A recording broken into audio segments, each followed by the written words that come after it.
호세아 3장 1절로부터 5절 말씀입니다. 여호와께서 내게 이르시되 이스라엘 자손이 다른 신을 섬기고 건포도 과자를 즐길지라도 여호와가 그들을 사랑하나니 너는 가서 타인의 사랑을 받아 음녀가 된 그 여자를 사랑하라 하시기로 내가 은 15개와 보리 한 호멜 반으로 나를 위하여 그를 사고 그에게 이르기를 너는 많은 날 동안 나와 함께 지내고 음행하지 말며 다른 남자를 따르지 말라. 나도 내게 그리하리라 하였노라.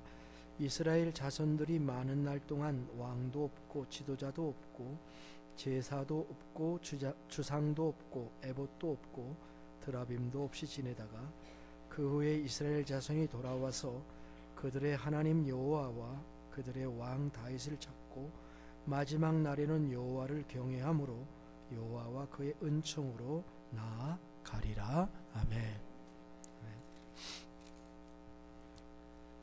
어느 날 물리학 강의를 하던 도중에 잠깐 숨을 돌리고 있는 아인슈타인에게 한 학생이 질문을 했습니다.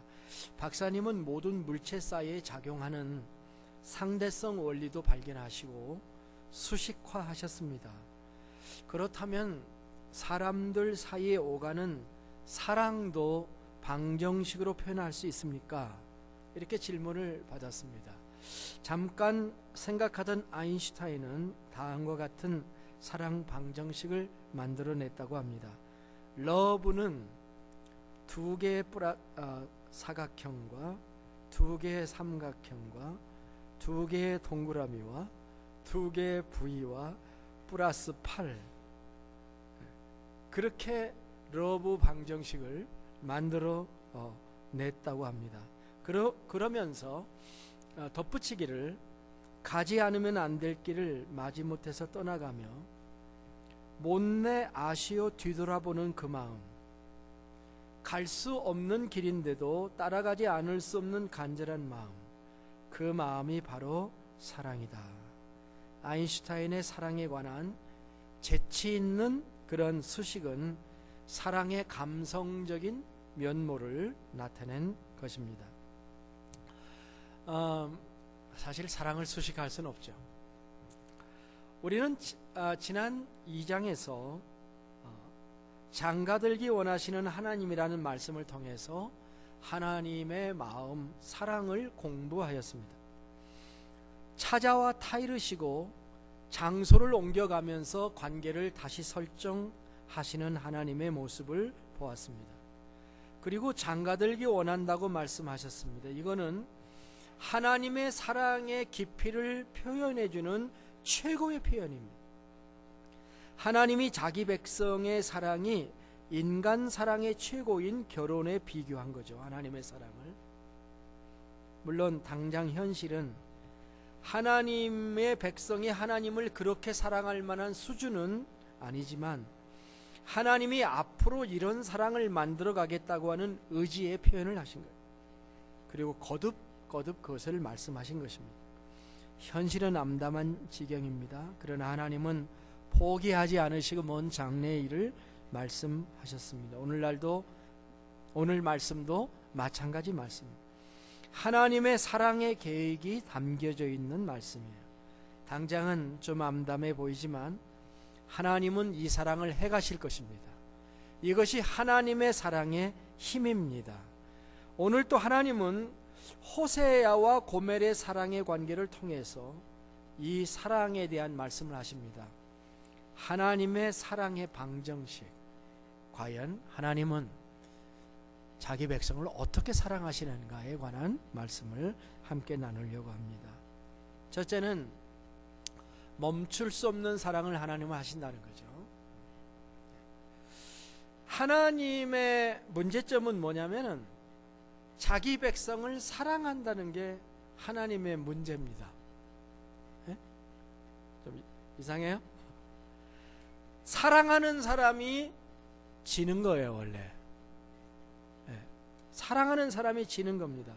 솔로몬의 유명한 재판 중에 두 여인에 관한 이야기를 우리가 기억하죠?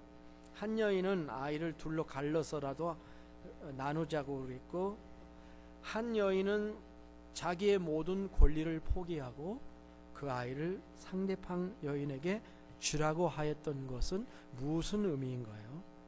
사랑하기 때문에 진 거예요. 사랑하기 때문에. 그런 점에서 하나님은 지시는 하나님이셨습니다. 우리는 이런 하나님을 정말 사랑하고 귀하게 여겨야 할 줄로 믿습니다. 만일 남편이 아내에게 진다고 칩시다. 여러분들 다 이기고 살죠? 아니에요? 좋습니다. 남편이 아내에게 진다고 합시다. 가정의 평화를 위해서 남편이 아내에게 진다고 합시다. 그러나 그거보다 더 근본적인 원인은 가정의 평화를 위해서 지는 게 아니라 아내를 사랑하기 때문에 지는 거야. 이것이 사랑의 방정식입니다. 나는 내 배우자에게 절대 지지 않겠다고 하는 것이야말로 사랑이 없는 사람의 말일 수가 있기 때문인 것입니다. 오늘 말씀이 그것을 우리에게 드러내고 있는 거예요. 3장 1절을 보겠습니다. 여호와께서 내게 이르시되 이스라엘 자손이 다른 신을 섬기고 건포도 과자를 즐길지라도 여호와가 그들을 사랑하나니 너는 또 가서 타인의 사랑을 받아 음녀가 된 그 여자를 사랑하라 하시기로. 지금 하나님은 호세아에게 뭔 얘기를 하고 있냐면은 자신의 사랑 이야기를 하고 있습니다. 우리가 호세아서에서 너무 호세아와 고멜만 자꾸 생각하면 안 돼요. 그거는 인트로덕션이에요. 사실은 하나님의 사랑 얘기를 지금 하려고 그걸 쓴 것뿐이에요. 하나님은 호세아에게 자신의 사랑 이야기를 하십니다. 이스라엘 자손이 다른 신을 섬기고 건포도 과자를 즐길지라도 여호와가 그들을 사랑하나니. 이것은 참 사랑의 조건으로는 맞지 않는 불합리한 조건이에요. 사랑해야 될 대상을 등지고, 영어로 보면은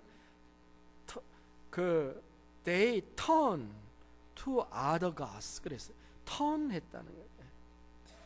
대상을 등지고 돌아서서 다른 존재들과 건포도 과자를 즐긴다는 것은 충격적인 언급이에요. 다른 신을 섬기고라는 말은 히브리어 뜻으로 보면은 얼굴을 돌려서 다른 신을 바라다 보는 것. 예. 함께 사는데요, 배우자가 늘 마음속에 딴 사람을 품고 늘 얼굴을 돌려서 그 사람만 바라보면요, 그거 참, 이는 이스라엘의 영적인 상태, 이스라엘의 영적인 배교와 우상 숭배를 잘 보여줍니다. 그들이 우상 신을 진짜 사랑한 건지 혹은 그 신들이 주는 건포도를 좋아했는지는 정확하게 잘 모르겠어요. 그러나 NIV 성경에서는 받쳐진 건포도를 사랑했다, 그렇게 표현을 했습니다. 여기서 건포도 떡은요, 아스로의 풍요의 여신인 아스다롯 신전에 바쳐진 희생의 떡과 연관이 있는 것으로 보입니다. 에레미야서를 보면은 이스라엘 족속들이, 북왕국 이스라엘 백성들이 하늘의 여왕을 위해서, 그게 아스다롯입니다. 하늘의 여왕을 위해서 온 가족이 과자를 만들며 그들이 또 다른 신들에게 전제를 부음으로 나의 노를 일으키느니라, 그렇게 말씀하고 있습니다. 인간의 변심에 대한 하나님의 마음은 호세아를 향한 변심한 고멜의 버전으로 바뀌어지고 비견되고 있죠. 하나님은 같은 병을 앓고 있는 동병상인의 호세아에게 말씀하시기를 너는 또 가서 타인의 사랑을 받아 음녀가 된 그 여자를 사랑하라, 이렇게 말씀. 여기에 또라는 말이 나와 있습니다. 그렇죠? 또. 이미 여러 번 간 적이 있다는 것을 말하는 것인가요? 그러나 하나님은 호세아에게 다시 가라 이렇게 말씀하고 있습니다. 그리고 사랑하라고 명하고 있습니다. 여러분, 사랑이 명령으로 되나요? 예? 누구를 사랑하라 명령으로 되나요? 저는 아마도 호세아가 고멜을 사랑하였을 것이라고 생각해요. 왜냐하면은 그래야 하나님과 같은 마음이 되는 거잖아요. 그러니까 호세아는 고멜을 사랑했다. 명령으로만 하는 것이 아닌 진정한 사랑을 하는 것. 하나님의 도구가 된 호세아 선지자적인 자세가 제대로 나오려면 그래야 된다. 이것이 사랑의 슬픔이고요. 사랑의 기쁨과 함께하는 사랑의 슬픔은 서로의 방정식인 것이죠. 호세아는 이리에서 말씀을 따라서 고멜을 찾으러 나갑니다. 그런데 가보니까 형편이 생각보다 나빴어요. 왜냐하면 고멜을 그냥 데려올 수 있는 형편이 아니었습니다. 가자 해서 가는 게 아니었어요. 2절은 이렇게 설명을 합니다. 내가 은 15개와 보리 한 호멜 반으로 나를 위하여 그를 사고 라고 말하고 있기 때문에 이 말은 누군가가 그녀를 인질로 잡고 있다는 것을 의미하고 있습니다. 당연히 당 시대에는 아내의 법적인 소유권이 남편에게 있었을 것인데 물질을 지불하고 그를 샀다고 말하고 있는 거예요. 이것은 참으로 황당한 일이 아닐 수가 없습니다. 우리는 여기에서 은 15개와 보리 한 호멜 반이 어느 정도의 가치가 있는가 하는 것에 대해서 한번 생각을 해봐야 되겠습니다. 호멜이라고 하는 이 단위는요, 그 이스라엘 사람들이 그 부피를 이렇게 측량할 때 이게 최고의 단위예요. 약 230리터에 해당하는 그런 단위입니다. 원래 호멜이라는 말은요, 당나귀라는 말이에요. 당나귀. 근데 왜 당나귀를 호멜로 이렇게 얘기를 했냐면은 당시 당나귀 한 마리가 실을 수 있는 그 양을 나타낸 겁니다. 당나귀가 어느 정도밖에 못 실을 거 아니에요. 참고로 이 양은요, 쌀1가마니가 여러분 한국에서 몇 킬로그램이었죠? 가마니로 안 삼아고 와가지고 잘 모르시죠? 쌀1가마니가 80kg입니다. 80kg. 그러면 쌀1가마니를 리터로 환산하면 180리터예요. 그러니까 보리 한 호멜하고 2분의 1 반이니까요. 예, 는 대략 2가마니가 조금 못 되는, 그러니까 당나귀 한 마리에 양쪽으로 이렇게 보리 2가마니를 실는 것을 우리가 생각하면 딱 이해가 옵니다. 그런 그리고 이거를 값으로 따지면은 약 세겔이 그 당시 화폐 단위인데요. 세겔로 따지면 약 15세겔 정도에 해당한다고 그럽니다. 그러니까 은화 15세겔 플러스 호멜 반 보리값도 15세겔이니까 합하면 한 30세겔 정도 된다는 뜻입니다. 그러면 세겔의 가치는 어떤가? 이 세겔은 화폐 단위인데요. 지금도 이스라엘 가면 세겔 쓸 거예요, 아마. 근데 그 세겔은 금 세겔이 있고 은 세겔이 있는데요. 금화, 은화가 있는 거예요. 그러니까 동전이 우리가 우리도 동전이 있지 않습니까? 그겁니다. 근데 호세아가 지불한 건 은화인데요. 은화 1세겔은 노동자가 4일을 일해야 얻을 수 있는 가치라고 합니다. 그러니까 30세겔, 지금 15세겔은 지폐로 받았고 15세겔에 해당하는 것은 밀로 받았는데 합하면 어쨌든 30세겔 가치인데, 그러면 30세겔 곱하기 4를 하면 120일, 노동자가 120일을 일해야 얻을 수 있는 품삯이다 라고 하는 겁니다. 120일은요 계산해 보니까 일주일에 6일씩이라면 5달이고요. 일주일에 5일씩이라면 6개월 품삯이에요. 요즘 월급을 얼마로 계산해야 될지 모르겠습니다만, 예를 들어서 한 달에 2,000불 수입이 있는 노동자가 있다고 하면은 5달만 일해도 10,000불이라는 만만치 않은 금액을 지불하고 지금 호세아가 사온 거예요. 그런데 이것은요, 재밌는 것이 뭐냐면은 은 30이라고 하는 것이 이스라엘 사회에서 보통 노예의 몸값이었다라고 하는 거죠.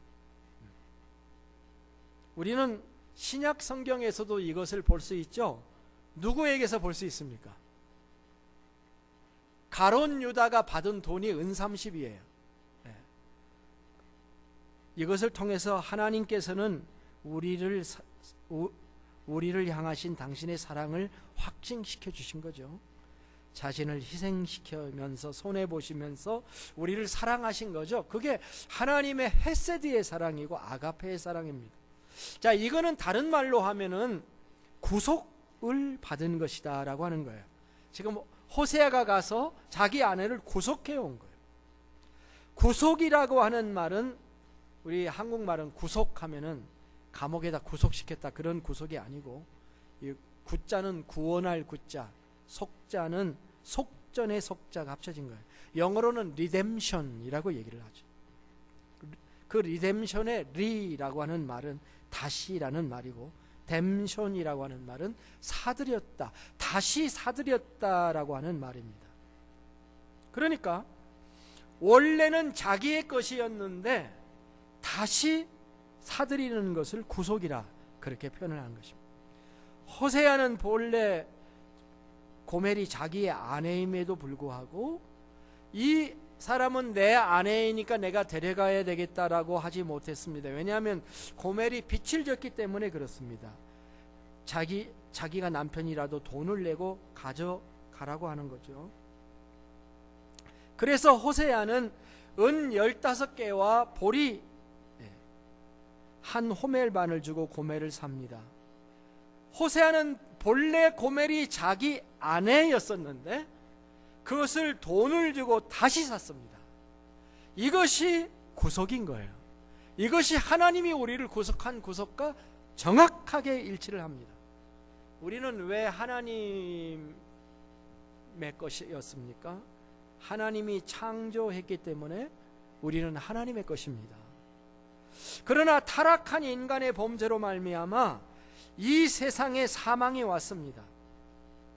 그랬을 때에 그 아들 예수 그리스도가 이 땅에 오셔서 우리 죄를 위해 대신 죽으심으로 말미암아 우리를 자유케 하셨죠. 이게 우리가 믿는 복음이죠. 우리 믿음의 신앙의 내용, 이것이 하나님의 사랑이죠. 우리는 우리를 만들으셔서 자기의 소유를 삼으시고 다시 사셔서 자기의 것으로 만들어주신 하나님의 사랑으로 인해서 이제는 우리가 완전하게 하나님의 것이 된 것입니다. 우리는 이것을 감사해야 돼요.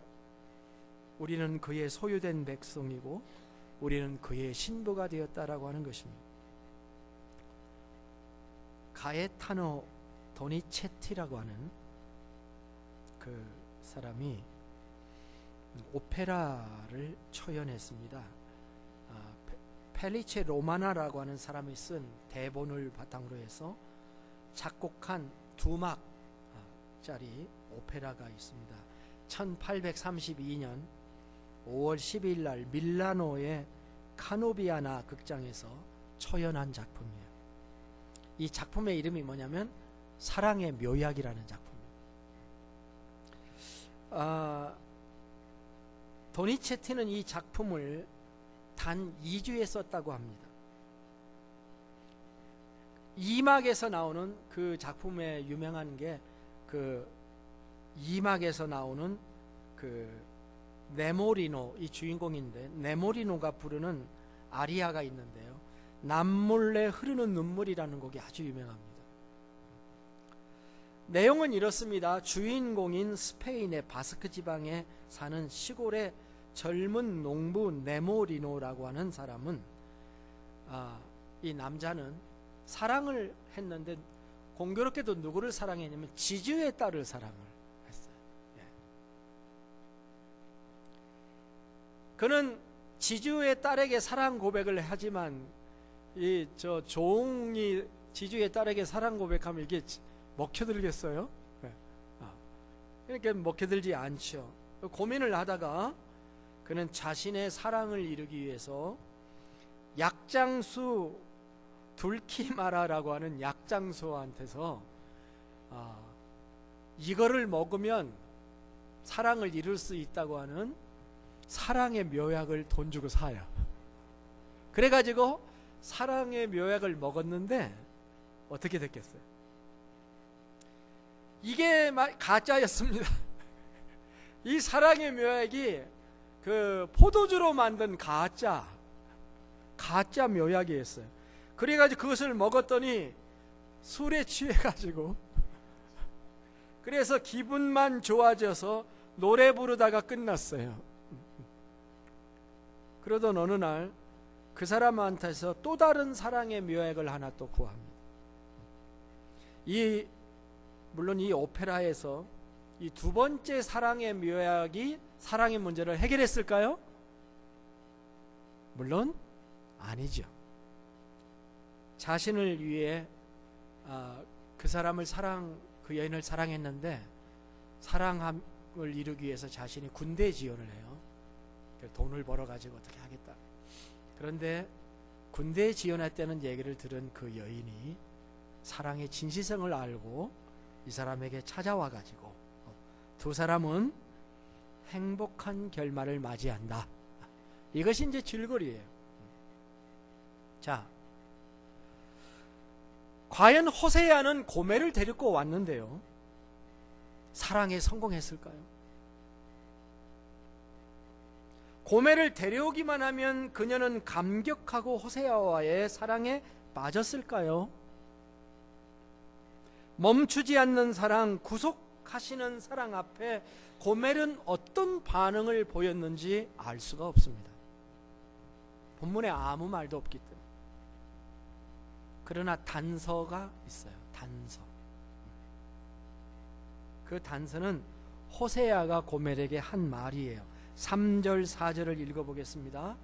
그에게 이르기를 너는 많은 날 동안 나와 함께 지내고 음행하지 말며 다른 남자를 따르지 말라. 나도 내게 그리하리라 하였노라. 다시 돌아온 이 여인은 순결한 삶을 살도록 요청을 받습니다.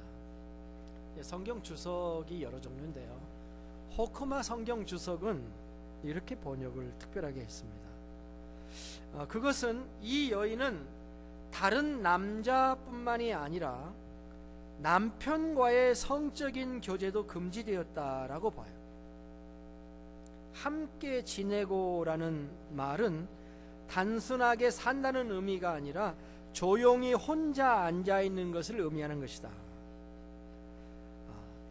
70인 성경이 그렇게 번역했다고 얘기를 합니다. 저는 이 말씀을 묵상하면서 그건 좀 심한 주장이 아닌가 이렇게 생각을 합니다. 데려다 놓고 혼자 독수 공방을 시킨다는 것은 그것은 아닐 것이죠. 왜냐하면 나와 함께 지내고가 있잖아요, 그죠? 나와 함께 지내고. 그러나 분명한 것은 여기 시간의 개념이 있다는 겁니다. 그리고 하지 말아야 될 것에 대한 금지가 있다는 것입니다. 이것을 정리해 보면 고독과 절제의 시간들을 통하여 새롭게 인격이 변화될 때까지 시간이 필요했고 훈련을 받았어야만 했다라고 하는 개념이 있다는 겁니다.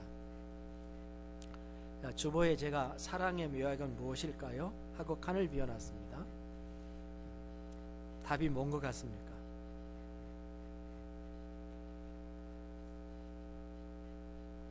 저는 답을 시간이다 라고 써놓고 싶습니다.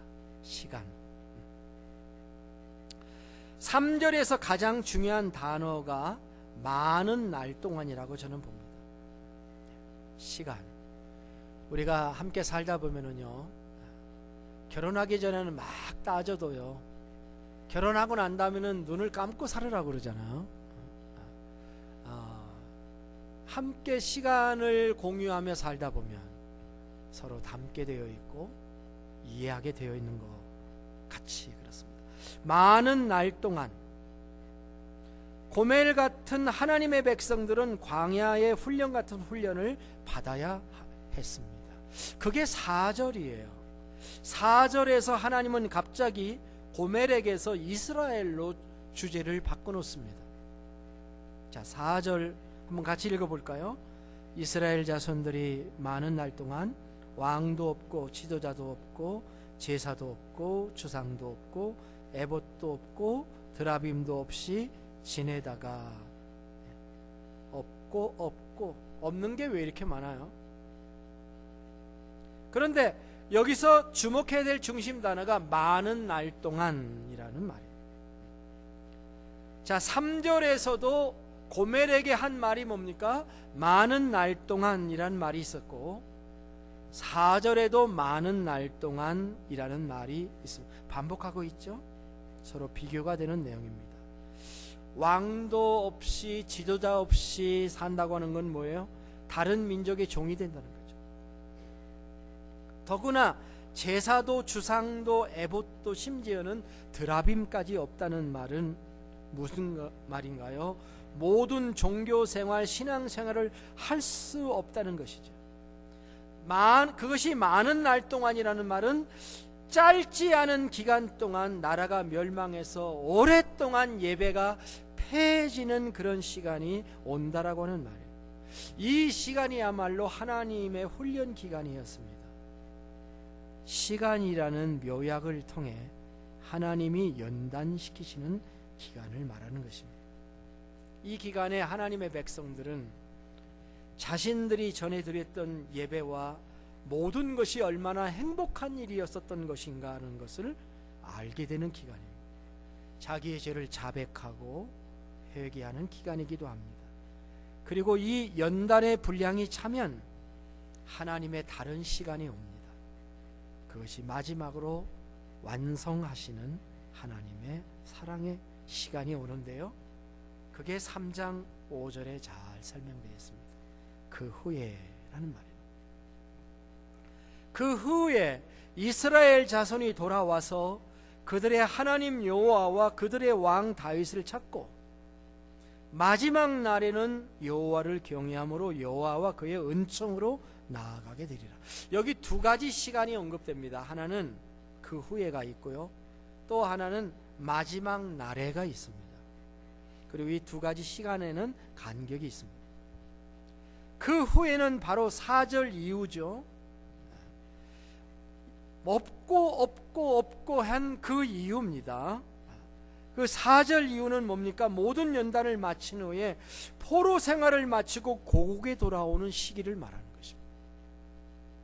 이스라엘 자손이 돌아와서 그들의 하나님 여호와와 그들의 왕 다윗을 찾는다라고 하는 것입니다. 그들이 하나님을 떠나니까 하나님께서 내어버려 두셨는데, 내어버려 두시니까 더 악화되어서 결국은 다시 돌아오게 되는데, 돌아와 하나님과 그들의 왕을 찾게 된다라는 것입니다. 포로 생활을 하면서 하나님의 백성들은 그들의 죄를 철저하게 깨닫습니다. 그리고 이제는 바알을 찾던 것을 그치고 하나님을 찾고 다윗을 찾게 됩니다. 분열왕국 시절, 왜 분열됐습니까? 북아에 있는 10지파가 남쪽 지파를 못마땅하게 생각했기 때문에 분열했죠. 북왕국 이스라엘 10지파가 지은 가장 큰 죄는 무엇입니까? 그것은 다윗을 버린 것입니다. 다윗의 통치를 거부한 것은 하나님을 거부한 것이었어요. 당시에는 그것이 죄인 줄을 몰랐습니다. 그러나 이제는 그것을 인정하게 되었다는 것을 뜻합니다. 그만큼 성숙하게 되었다는 것을 의미하는 것입니다. 그리고 또 하나의 중요한 시간이 있습니다. 그것이 마지막 날입니다. 마지막 날은 말 그대로 last day, 이날은 종말의 날을 의미하죠. 그날은 하나님의 구원이 완성되는 메시아의 날, 재림의 날입니다. 우리가 진정으로 여호와를 경외하게 되는 날이고, 사실은 그날이 하나님의 사랑, 우리의 사랑이 완성되는 날입니다. 그날에 우리는 떨면서 그의 축복 속으로 들어가게 될 것입니다. 이날은 우리의 사랑이 완성되는 날이죠. 자, 오늘 말씀을 보니까 여러 가지 시간대가 있습니다. 오랫동안이 있고요, 그 후가 있고요, 그 다음에 말일이 있습니다. 이 모든 시간들은 우리의 하나님에 대한 사랑이 무르익고 성숙해지는 시간입니다. 우리가 연단받아 고통스러울 때가 있고, 그 모든 고통스러운 과정을 회복하는 때가 있고, 그리고 마지막에는 완성되는 때가 있는 것입니다. 그리고 이 모든 기간 뒤에는 우리를 사랑하시는 하나님의 사랑과 인내가 있다는 것입니다. 이것이 하나님이 우리를 다루어 주시는 하나님의 사랑의 방정식입니다. 우리는 하나님이 우리를 사랑하시는 사랑을 잘 모르기 때문에 때로는 하나님을 오해하고 하나님보다 더 못한 것을 훔쳐보면서 딴 생각을 하며 살 때가 있습니다. 그러나 하나님은 우리를 용서하시는 하나님이시며 우리를 진심으로 사랑하시는 하나님이십니다. 찬송가는 멈출 수 없는 사랑 내게 주소서라고 노래하지만, 하나님은 이미 그 사랑을 예수 그리스도 안에서 우리에게 주셨으며 우리를 완전한 사랑의 존재로 지금도 만들어 가시는 분이십니다.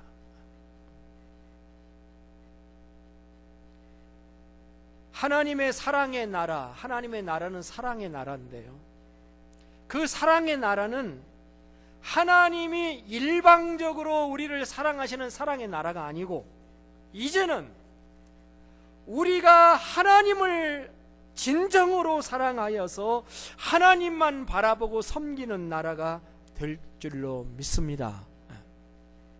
사도 바울은 골로새 1장에서 이렇게 얘기합니다. 그가 우리를 흑암의 권세에서 건져내사 그의 사랑의 아들의 나라로 옮기셨으니 그 아들 안에서 우리가 속량 곧 죄사함을 얻었도다 라고 노래하고 있습니다. 말씀을 맺습니다. 어쩌면 우리 그리스도인의 일생은 하나님의 사랑을 온전히 이루어가는 과정이에요.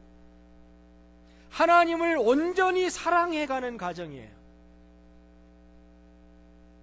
감사한 것은 우리가 무슨 짓을 하더라도 하나님이 나를 향한 사랑을 포기하지 않으신다고 하는 성경 메시지입니다.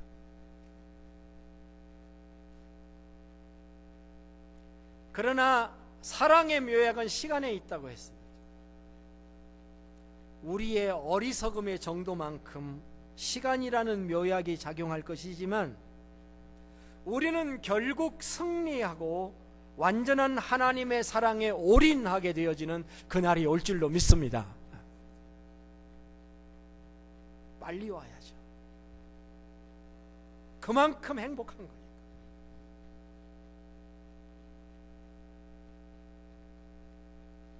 이 사랑을 깨달은 사도 바울은 로마서 8장에서 누가 우리를 그리스도의 사랑에서 끊으리요?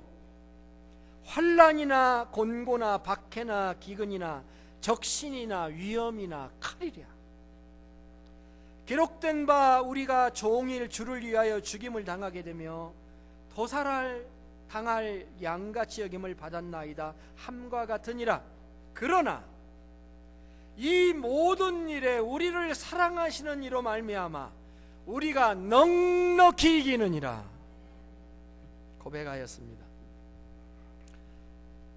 이 고백이 우리 모두의 고백이 되기를 원합니다.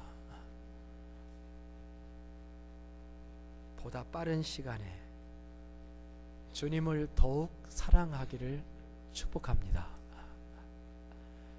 주님과의 깊은 사랑의 관계에서 하나님의 영광을 보며 사랑의 나라에 사는 귀한 하나님의 백성들 되시기를 주의 이름으로 축복합니다. 우리 다 같이 일어나셔서 찬송가 531장을 부르시겠습니다.